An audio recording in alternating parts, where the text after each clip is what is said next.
As educators, we understand the importance of early years education for supporting child development and learning, and how these years are a foundation for later life. In the same way, language and communication underpins all areas of learning. It is one of the three prime areas of the English early years curriculum. I'm going to talk about research carried out as part of the Language Intervention in the Early Years, or LIVELY research project. LIVELY was a randomised control trial, and we worked with 20 settings in the northeast of England. We were evaluating two interventions designed to support young children's language development: an adapted version of the Derbyshire Language Scheme and the Building Early Sentence Therapy intervention. Before the design changed due to COVID, we also intended to have a control group. We always wanted to interview practitioners to find out about their normal practice and the support they already provided their children, and I will be talking about these interviews. Qualitative interviews were conducted with 11 of the participating settings to explore their existing practices in supporting language development with children aged between 3 and 5 years old. The project ran over 2 waves, with interviews happening at the end of each wave, in June, July of 2021 and January, February of 2022.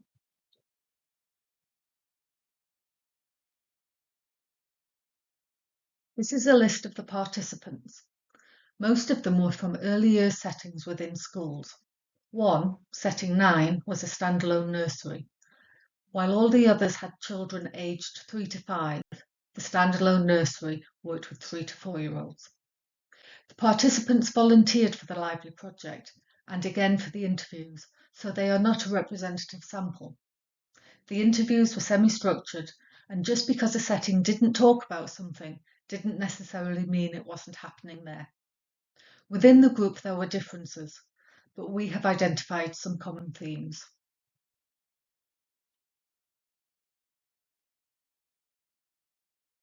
When I talk about language and communication, I am referring to more than just literacy. Children's skills develop through a series of identifiable stages covering 3 aspects. Speech: can the children make the right sounds? Language: do the children understand others and can they express themselves? And communication: can the children interact with others?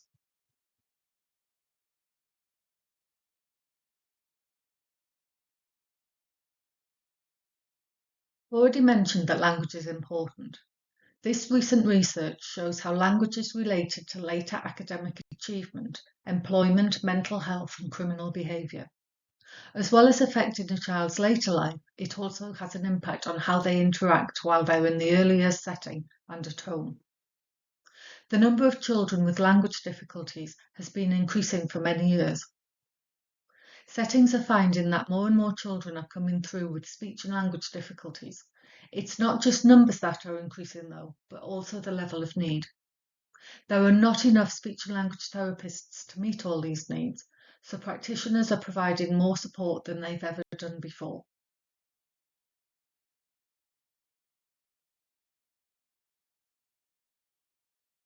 As I've already mentioned, this increase in needs and the limited access to external support is not new, but COVID exacerbated the problem and again meant an increase in role for early years practitioners. However, there isn't a clear understanding of what support is being provided, and our research aims to address this gap.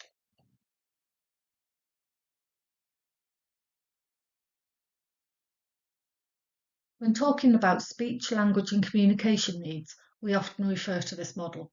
It shows 3 tiers of support, and children may move up and down this pyramid.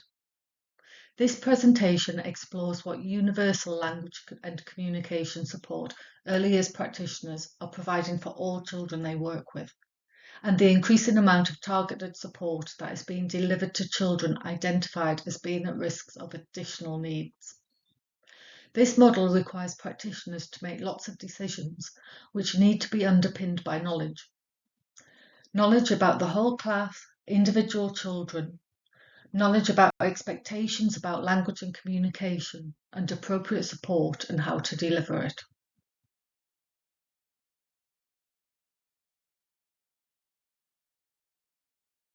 Our research aims allowed us to think about how the model can be operationalised and how practitioners and settings can work within the system. Are the right people involved in the different tiers? And do they have the knowledge and expertise they need?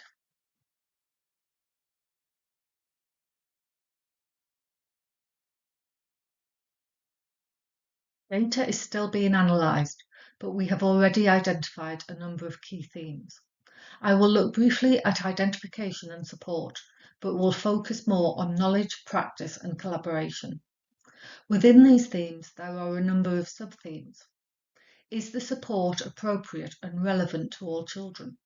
Is there consistency across settings, across practitioners and children? How is knowledge and responsibility shared? And is knowledge up to date and accurate?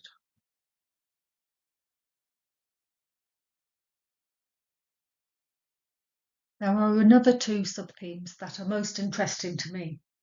These are about how explicit the knowledge is. Are people able to articulate what they are doing and why? And also, where is the expertise located in relation to where the support is delivered?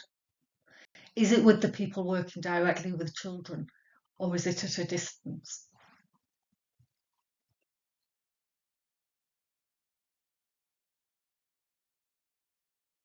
Policy documents over recent years have emphasised the importance of identification and early intervention. Research shows that while early identification is essential, there is no single method for screening. We found this with our schools. Some of them were using formal assessments, others were making more informal judgments. We found that some staff were very knowledgeable, but this was not the same across all settings. This could lead to a lack of consistency. Are the right children being identified? And are we able to allocate resources appropriately?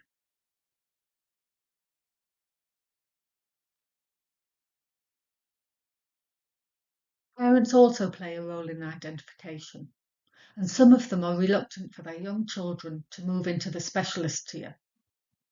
As early intervention is key, this means targeted and universal support provided by the settings must be of a high quality.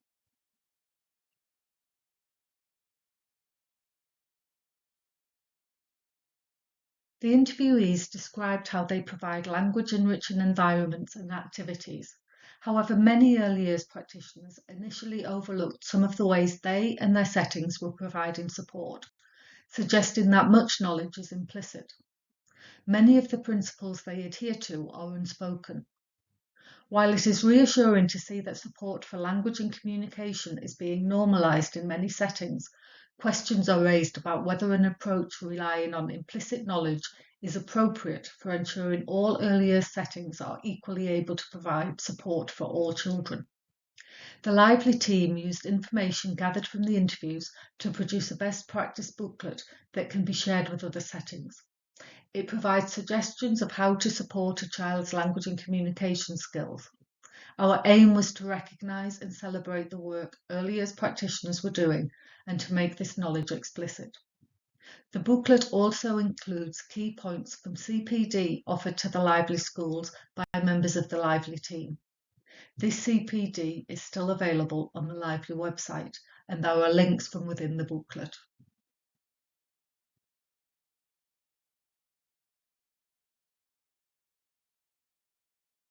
All interviewees talked about the importance of language and communication, but how this was addressed varied across settings. While some settings explicitly mentioned it in their policies, often it wasn't mentioned.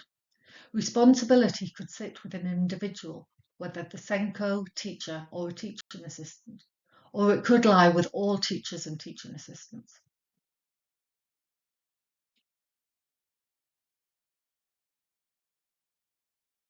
Not all staff were trained in language and communication, and training might be out of date or inaccurate, such as the second quote here. Support that was appropriate for children in the past is sometimes being used again with children now, even if these children have different needs. We are considering whether all practitioners have the knowledge and expertise to make judgments and deliver programs, especially as some of the chosen interventions were originally designed to be delivered by specialist speech and language therapists.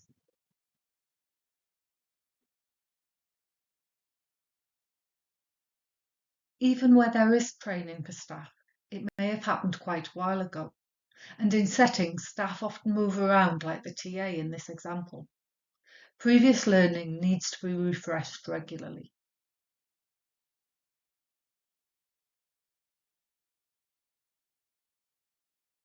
In some settings, knowledge is very explicit and practitioners understand what to do and why, but in others the knowledge is implicit. They can be doing the right things but find it difficult to explain to others. If staff leave, it can be difficult to train new staff to know the best way to support children. The second quote shows the importance practitioners place on language and communication and the need to address it explicitly, but it doesn't mention the need for support to be provided across the curriculum and setting. Understanding key principles allows support to happen naturally at any time and for decisions to be made by practitioners working directly with the child.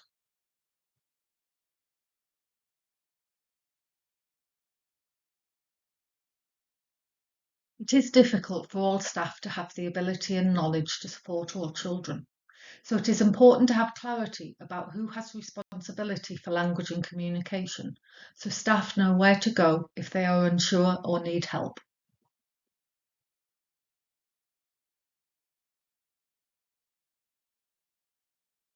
There needs to be a balance between expertise and knowledge lying with the practitioners working with the children and with key people who have oversight of this area in a setting. This will allow strategic decisions to be made and avoids a piecemeal approach.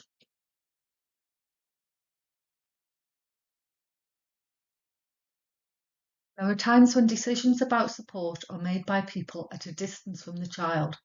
This may be a SENCO or external speech and language therapists. And while this is often very appropriate, it is important that systems are in place to ensure decisions are based on a clear knowledge of the specific child. This means there's not just a recycling of advice that was appropriate in the past. Some settings have experts working with the children, such as specialist TAs, and this can raise their status and the recognition of the importance of language and communication across the whole setting.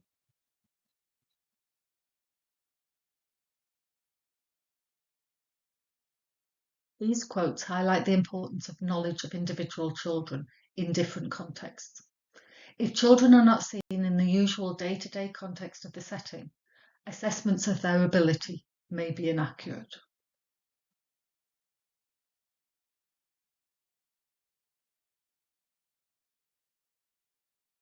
We are considering how well the partnership between speech and language therapists and early years practitioners is working.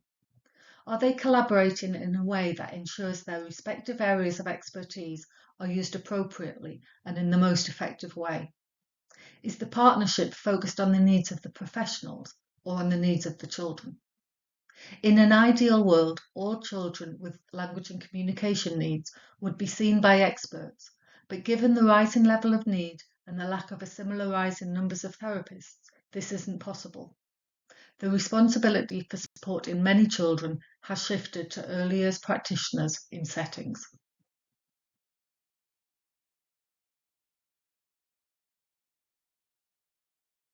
As we continue to analyse the data, these are some of the questions we will be asking. What roles are practitioners taking on? Where does the expertise need to be? How can collaboration be supported? Is the current implementation of the model focused on the needs of the professionals or the needs of the children?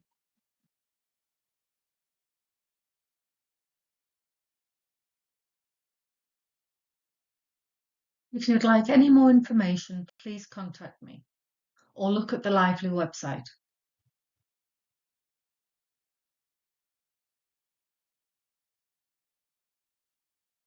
Thank you for listening.